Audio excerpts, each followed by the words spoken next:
Hello everyone. आज के इस वीडियो में हम पार्ट्स ऑफ इंडियन कॉन्स्टिट्यूशन के बारे में स्टडी करेंगे। तो चलो स्टार्ट करते हैं। तो सबसे पहले हम कुछ बेसिक बातें जान लेते हैं।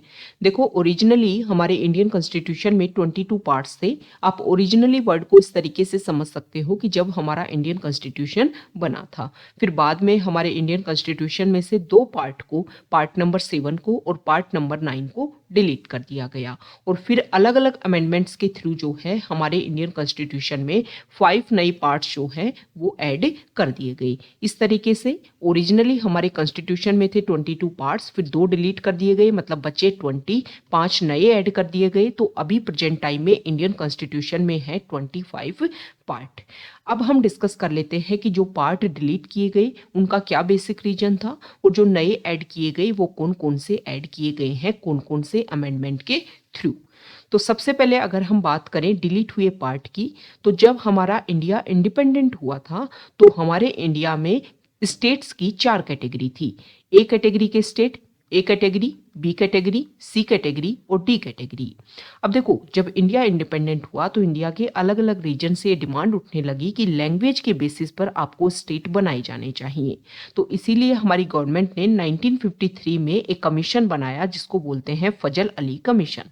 फजल अली कमीशन ने 1955 में अपनी रिकमेंडेशन दी और उन्होंने माना कि हाँ, लैंग्वेज के बेसिस पर आप स्टेट बना सकते हो, लेकिन कुछ अलग क्राइटेरिया जो हैं वो भी हमें साथ में ध्यान रखने होंगे। मतलब सिर्फ एक लैंग्वेज के बेसिस पर आप अलग स्टेट नहीं बनाओगे, साथ में जो अलग रीजन है, अलग क्राइटेरिया है, उनको भी आप इंक्लूड करो और इस तरीके से आप स्टेट बना सकते हो।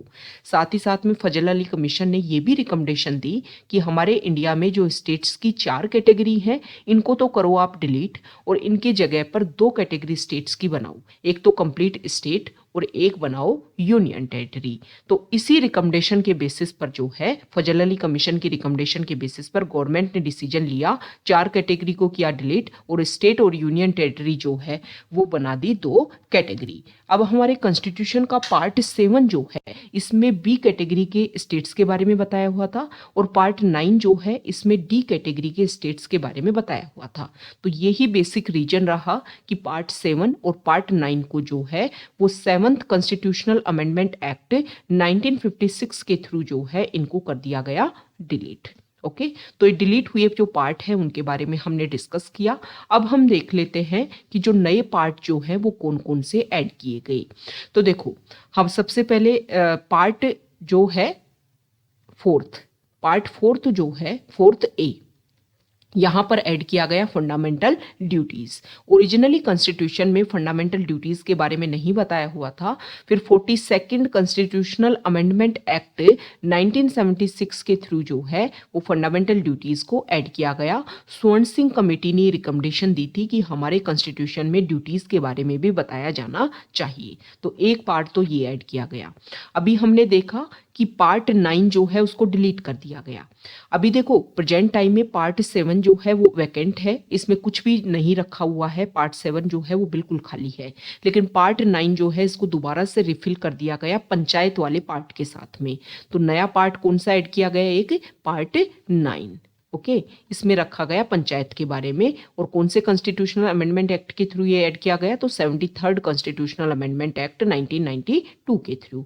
इसके अलावा जो है पार्ट 9A जो है वो भी ऐड किया गया और इसमें बताया गया म्यूनिसिपैलिटीज, मतलब ये तो हो गई रूरल लोकल बॉडीज, और इसमें बताया गया अर्बन लोकल बॉडीज के बारे में।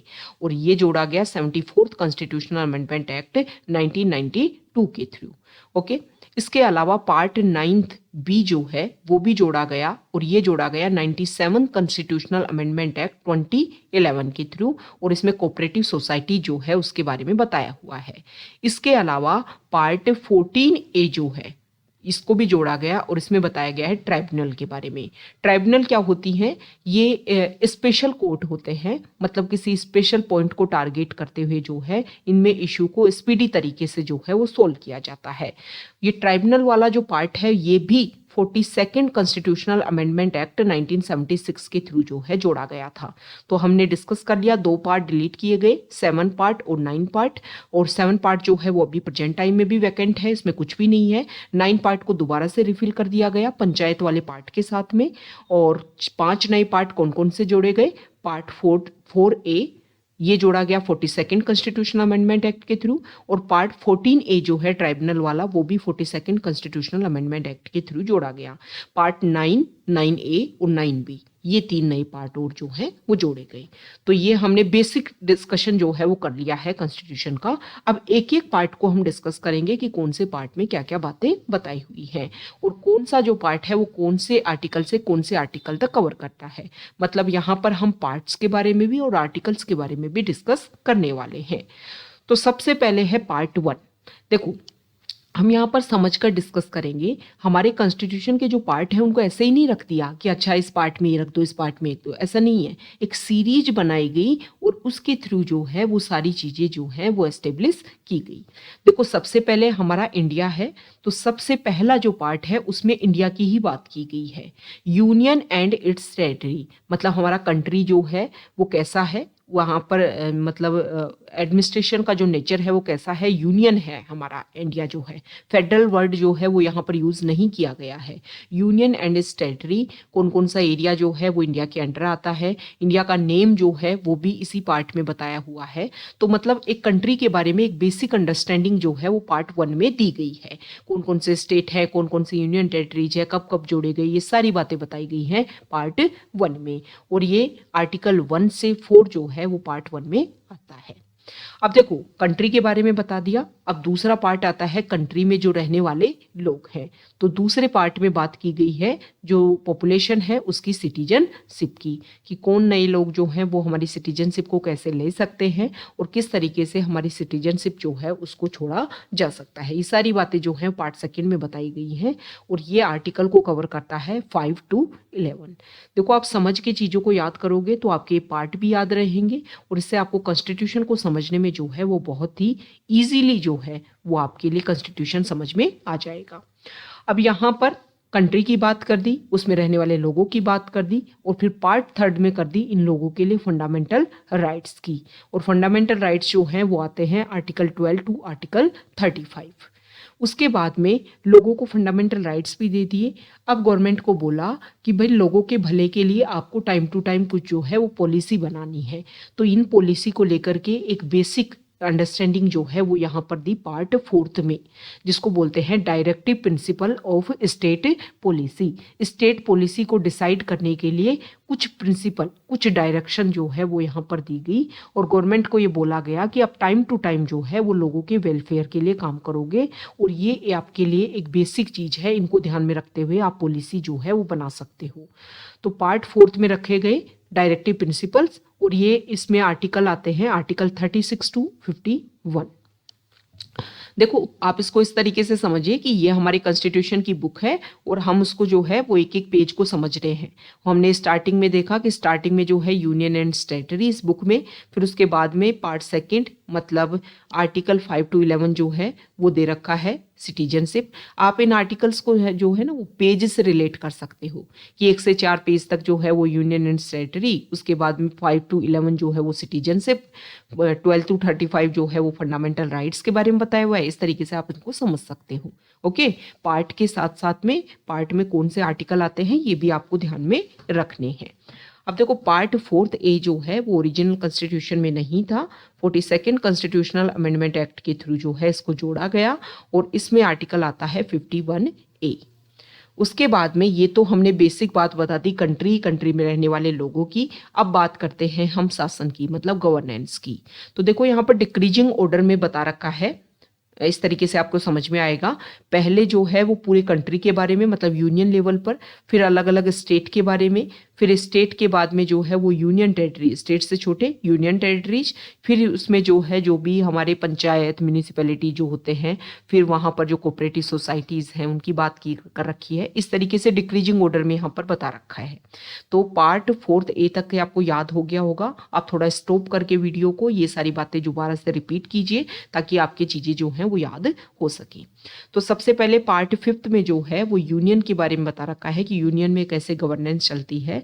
और तो यूनियन में पार्लियामेंट आएगा, प्रेसिडेंट आएगा, वाइस प्रेसिडेंट आएगा, जुडिशरी सुप्रीम कोर्ट मतलब कंट्रोलर एंड ऑडिटर जनरल के बारे में हम पढ़ेंगे, और एग्जीक्यूटिव जो है मतलब prime minister, council of minister, इन सब के बारे में जो है वो इसमें बता रखा है पार्ट 5 में।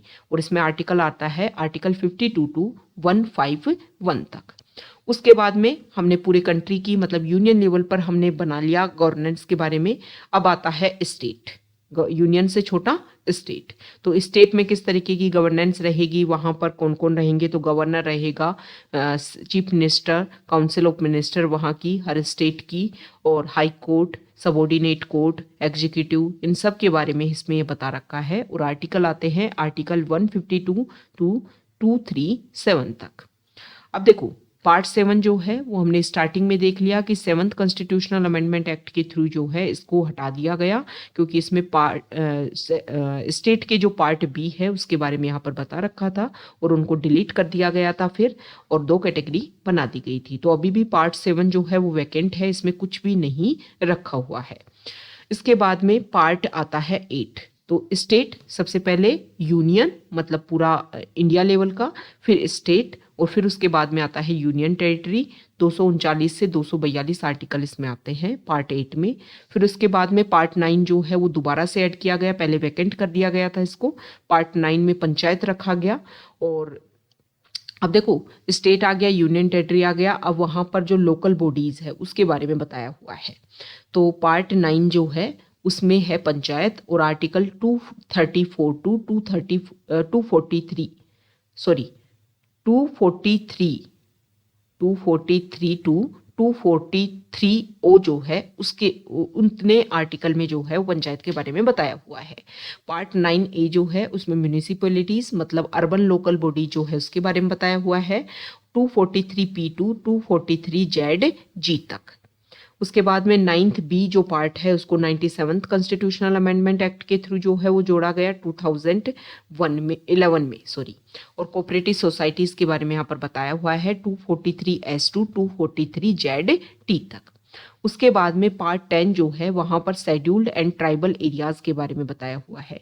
हमारे कॉन्स्टिट्यूशन में जो शेड्यूल 5 जो है और शेड्यूल 6 में जो बात की गई है शेड्यूल एंड ट्राइबल एरियाज की, तो शेड्यूल 5 और शेड्यूल 6 जो है वो अपनी पावर जो है इन आर्टिकल से गेन करती हैं।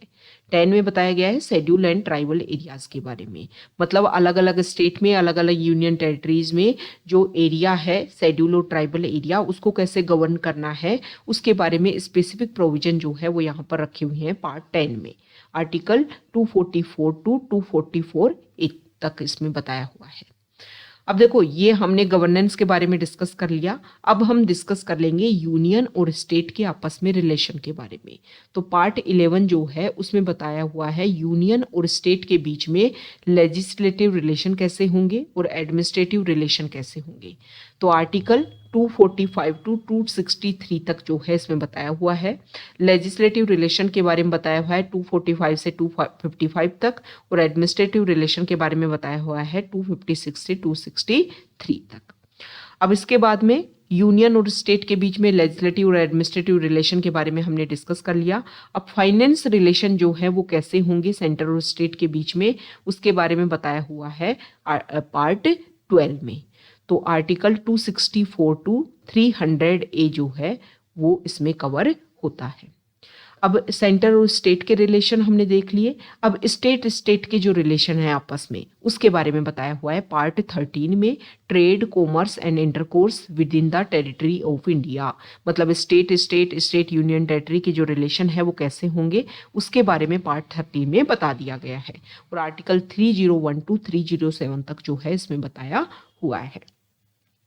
इसके बाद में अगर हम देखें तो पार्ट 14 जो है उसमें बताया गया सर्विसेज के बारे में, मतलब आईएएस, आईपीएस जो सेंट्रल लेवल पर, और स्टेट में जो स्टेट पीसीएस का जो सर्विसेज जो होती हैं उसके बारे में जो बताया हुआ है पार्ट 14 में। ओके। तो अगर आप एडमिनिस्ट्रेटिव सर्विस की तैयारी कर रहे हो तो ये पार्ट जो है वो आपके लिए इम्पोर्टेंट है। इसको तो आपको डायरेक्टली ध्यान में रखना है कि पार्ट 14 जो है उसमें सर्विसेज के बारे में बताया हुआ है और आर्टिकल 3082 टू 323 तक इसमें बताया हुआ है। पार्ट 14A जो है वो बाद में जोड़ा गया था कॉन्स्टिट्यूशन में, 42nd कॉन्स्टिट्यूशनल अमेंडमेंट एक्ट के थ्रू ट्राइब्यूनल वाला पार्ट है और इसमें आर्टिकल 323A टू 323B जो है इसमें आता है। पार्ट 15 जो है उसमें इलेक्शन के बारे में बताया हुआ है 324 टू 329A तक। इसके बाद में पार्ट 16 जो है उसमें बताया हुआ है special provision relation to certain classes. देखो जो कुछ क्लासेज हैं, मतलब जो अलग अलग कैटेगरी हैं, अलग अलग क्लास देखने को मिलती है हमारी सोसाइटी में, उनको लेकर के कुछ स्पेशल प्रोविजन, मतलब स्पेशल क्लासेज के लिए कुछ प्रोविजन नहीं है, कुछ क्लासेज के लिए स्पेशल प्रोविजन जो है वो पार्ट 16 में बताए हुए हैं। तो कई बार क्या है, इसको पढ़ने में गलत तरीके से पढ़ लिया जाता है, ये आपको स्पेसिफिक ध्यान में रखना है। आर्टिकल 330 टू 342 तक जो है इसमें बताया हुआ है। आर्टिकल पार्ट 17 जो है, पार्ट 16 में तो स्पेशल प्रोविजन है कुछ क्लासेज के लिए, और पार्ट 16 में और पार्ट 17 में है ऑफिशियल लैंग्वेज, यूनियन की क्या लैंग्वेज होगी, रीजन लैंग्वेजेस को क्या प्रायोरिटी दी गई है, सुप्रीम कोर्ट, हाई कोर्ट, इनकी क्या लैंग्वेज होगी, और जो लैंग्वेज माइनॉरिटीज़ जो हैं उनको लेकर के क्या स्पेशल डायरेक्शन यहाँ पर दिए गए हैं, वो सारी बातें जो हैं पार्ट 17 में कवर की गई हैं। ओके। और आर्टिकल 343 टू 351 तक इसमें बताया हुआ है। उसके बाद में आता है पार्ट 18। पार्ट 18 में बताया गया है इमरजेंसी के बारे में और 352 टू 360 आर्टिकल के बारे में, आर्टिकल जो है इसमें कवर होते हैं। उसके बाद में पार्ट 19 आता है मिसलेनियस। देखो आप मिसलेनियस पार्ट को इस तरीके से समझ सकते हो कि देखो जब हम घर बनाते हैं तो हम जो स्पेसिफिक पार्ट होता है कि जैसे हमें टीवी कहाँ पर इंस्टॉल करनी है घर में, सोफे कहाँ पर रखने हैं, बेडरूम कहाँ पर रखना है, ये सारी बातें जो है ये मेन चीज़ें हैं। लेकिन कुछ हमारे घर में कुछ एक्स्ट्रा सामान भी होता है जिसकी रेगुलर ज़रूरत नहीं होती है, तो उसके लिए हम बना देते हैं एक स्टोर रूम। तो इसी तरीके से पार्ट 19 जो है वो हमारे कॉन्स्टिट्यूशन का स्टोर रूम है। जो भी एक्स्ट्रा चीज़ें हैं उन सबको इसमें पार्ट 19 में रखना दिया गया है मिसलेनियस के रूप में। और आर्टिकल 361 टू 367 जो है वो इसमें आते हैं। पार्ट 20 जो है इसमें देखो पूरा कॉन्स्टिट्यूशन बना दिया, फिर बाद में कर दी उसके अमेंडमेंट की बातें कि अमेंडमेंट कर दो अब कॉन्स्टिट्यूशन को, जब भी कोई चीज़ की ज़रूरत नहीं है तो उसको जो है वो बेसिक स्ट्रक्चर पार्ट वाले बेसिक स्ट्रक्चर जो प्रोविजन है उसको ध्यान में रखते हुए आप अमेंड कर सकते हो। और इसमें आता है सिर्फ एक आर्टिकल 368।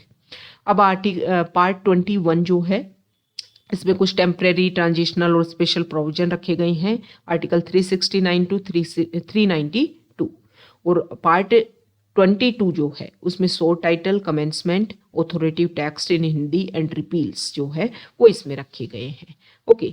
तो आप एक तरीके से कॉन्स्टिट्यूशन जो है वो यहीं पर पार्ट 20 पर ही कंप्लीट हो जाता है। और पार्ट जो 22 जो है वो आर्टिकल 393 टू 395 तक को कवर करता है। तो ये हमने डिस्कस कर लिया कि हमारे कॉन्स्टिट्यूशन में कितने पार्ट हैं, किस तरीके से कौन सा पार्ट एग्जिस्टेंस में आया, और भी जो बेसिक बातें हैं उन सबको हमने यहाँ पर कवर किया है। ओके। इसी तरीके से हमने शेड्यूल ऑफ इंडियन कॉन्स्टिट्यूशन जो है उनको भी कवर कर रखा है, तो आप जाकर के उनको भी व्यू कर सकते हो। तो ये हमारा डिस्कशन था आज का, जिसमें हमने पार्ट्स ऑफ इंडियन कॉन्स्टिट्यूशन को कवर किया है। अगर आप यहाँ तक आए हैं, वीडियो आपको अच्छा लगा है तो प्लीज़ वीडियो को लाइक कर दीजिए, शेयर कर दीजिए और चैनल को सब्सक्राइब कर दीजिए। Okay, thank you.